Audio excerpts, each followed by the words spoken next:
एक छोटे से गांव में रामू नामक एक गरीब लड़का अपने माता पिता के साथ रहता था। उसके पास बहुत काम था, लेकिन उसकी आंखों में बड़े सपने थे। वह रोज खेतों में काम करता और शाम को बच्चों को पढ़ाने का काम भी किया करता था। उसकी दिवाली कभी भी खुशियों से भरी नहीं होती थी, क्योंकि उसके पास न तो नए कपड़े थे, न ही मिठाइयाँ थी और ना ही घर की सजावट के लिए कुछ अच्छा सामान था। इस बार दिवाली के कुछ दिन पहले रामू का मन उदास था। वह सोचता था, हम गरीबों की दिवाली कैसी होगी, इस साल भी कोई खुशियां नहीं आएगी। लेकिन वह जानता था कि उसे हार नहीं मानना चाहिए। एक दिन गांव में एक समृद्ध व्यापारी श्रीमान सिंह आकर रामू से मिला। श्रीमान सिंह ने रामू से कहा, तुम हमेशा मुझे ईमानदारी से काम करते हुए दिखाई देते हो। इस बार दिवाली पर मैं तुम्हारी मदद करना चाहता हूँ। रामू को विश्वास नहीं हुआ। उसने कहा, सर मुझे कुछ भी नहीं चाहिए। लेकिन श्रीमान सिंह ने उसकी बातों को नजरअंदाज करते हुए रामू को कुछ पैसे और मिठाइयाँ देने की पेशकश की।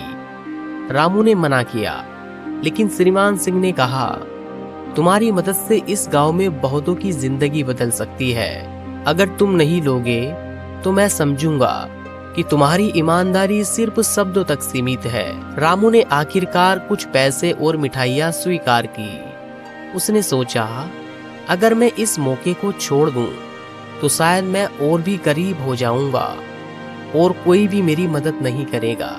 दिवाली के दिन रामू ने गांव के सभी बच्चों को मिठाई दी और सबको अपने घर बुलाया। उसने खुद की छोटी सी झोपड़ी को भी सजाया और बच्चों को दिवाली के दीप जलाने के लिए कहा। उसकी छोटी सी खुशी देखकर गांव के दूसरे लोग भी उसके घर आए। उसने श्रीमान सिंह से मिली मदद को गांव के जरूरतमंदों में बांट दिया। उसने गरीब परिवारों के लिए कपड़े और राशन भी जुटाए, ताकि वे भी इस दिवाली को खुशियां बना सकें। रामू की दिवाली इस बार बहुत खास थी, क्योंकि उसने सच्ची खुशी और समर्पण के साथ यह पर्व बनाया। गरीब होने के बावजूद उसकी दिवाली खुशियों से भरी हुई थी। गांव वाले उसकी ईमानदारी और मदद को देखकर बहुत प्रभावित हुए और सबने मिलकर कहा, रामू ने हमें सिखाया है कि दिवाली सिर्फ दीप जलाने का नाम नहीं है, बल्कि दूसरों के जीवन में उजाला भरने का नाम है।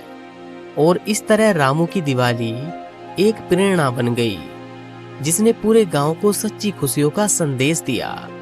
दोस्तों, अगर दिवाली पर आप भी चाइनीज लाइटों का अपनी घर की सजावट के लिए इस्तेमाल करते हैं, तो मेरी आपसे विनती है कि आप उन गरीबों के बारे में भी सोचिए, जो आपके लिए इस भारत की मिट्टी से अच्छे अच्छे दीपक बनाते हैं।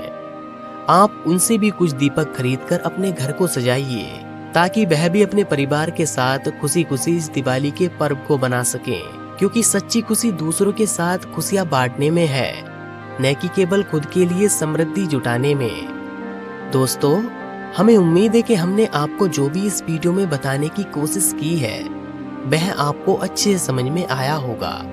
तो इस वीडियो को लाइक करके अपने सभी संबंधियों के साथ शेयर कर दीजिए। आगे भी ऐसी ही प्रेरणादायक वीडियो देखने के लिए चैनल को सब्सक्राइब कर लीजिए। मैं आपसे बहुत ही जल्द एक और नई मोटिवेशनल प्रेरणादायक वीडियो में मिलता हूँ। तब तक के लिए आप अपना और अपने परिवार का ध्यान रखिए और हमेशा मुस्कुराते रहिए।